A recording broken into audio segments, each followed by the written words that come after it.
Resilient people know that suffering is a part of life.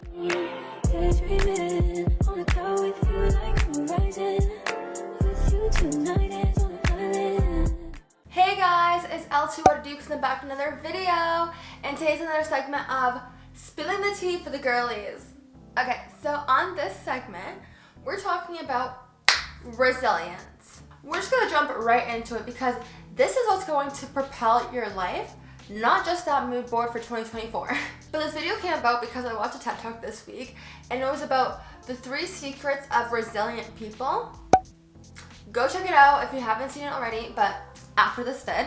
I'll put the link in my comments, but she outlined the 3 things that resilient people have, and I thought I would share with you guys because this is literally what's keeping me going. So first, you already know, you have to start with the definition.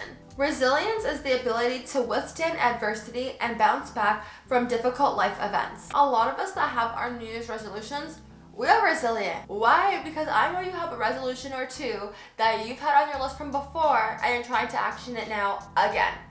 And that's good because you should have resilience. If you haven't accomplished something and you've tried and you want to go and try again, you need to have that resilience in order to propel you in life. So let's get into the video. The first thing that she said resilient people have is they know that happens. In my last video, I talked about having the woe is me mentality and how we have to break that down. And that definitely comes into play when you're trying to be resilient. Resilient people know that suffering is a part of life. And this prepares you for when bad things happen. You're not gonna think, why is this happening to me? You're just gonna know that things like this happen to everybody. And this also helps with becoming less me-oriented, so you're actually figuring out what the actual problem here that is making me feel like this and how can I fix it.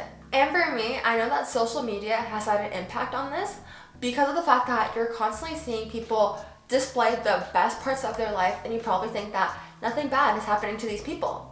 When really, behind closed doors, we all have our problems. And when you start to think like this, it can be detrimental to your future because a lot of what people portray on social media is not real life. There's so many people that are just selling their lifestyles on social media, or their lifestyles are funded by other people, and you don't know. But what we should be doing is, if you're seeing the lifestyle that you want on social media, that should give you more ammunition to pursue it. Which brings us to the second secret, which is that resilient people know where to place their attention. So like seeing posts on social media, if you're seeing lifestyles that you want, you focus in on, how do I attain this lifestyle for myself? Not, oh my gosh, I wish I was them, and just wish and wish and wish and never do.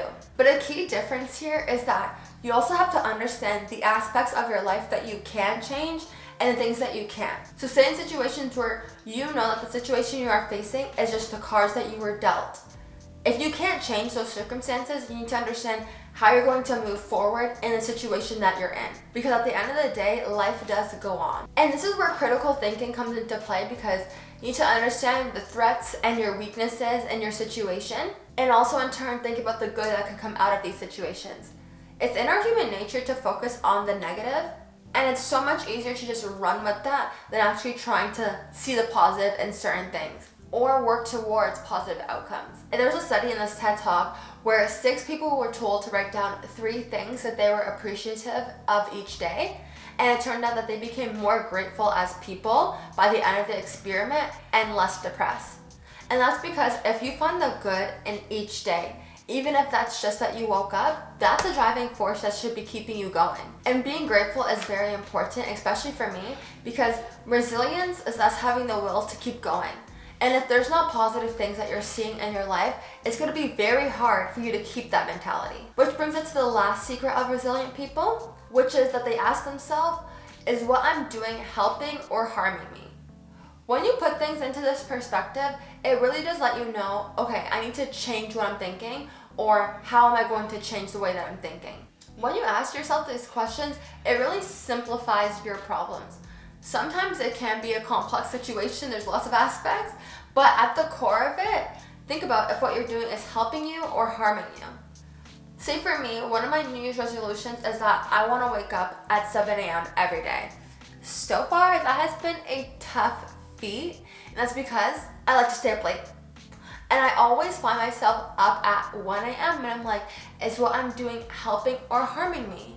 And in my head, I'm telling myself, oh, I'm being productive, like I'm looking up YouTube video concepts, I'm watching YouTube videos for concepts, but it's really harming me in the end because you're not going to be productive at 1 a.m. I'm just literally wasting time. And it's harming me because I'm not going to fulfill my New Year's resolution, which is waking up at 7 a.m. every day. I honestly love this TED Talk because I know that I have it in me, you have it in you to be resilient. It's something that we all have in our nature. We just need to tap into it. And this year, if it's one thing that I learned from 2023, is that I need to have the resilience to actually pursue my goal. Everyone says nothing in this life comes easy, and that is the truth, which is why having resilience and knowing how we're going to face adversity will definitely help us in the long run. But that's the end of the video, guys. Don't forget to like, comment, and subscribe. Comment down below any video ideas you guys have for me because I will do them. And as always, I'll see you in the next one. Daydreaming on the couch.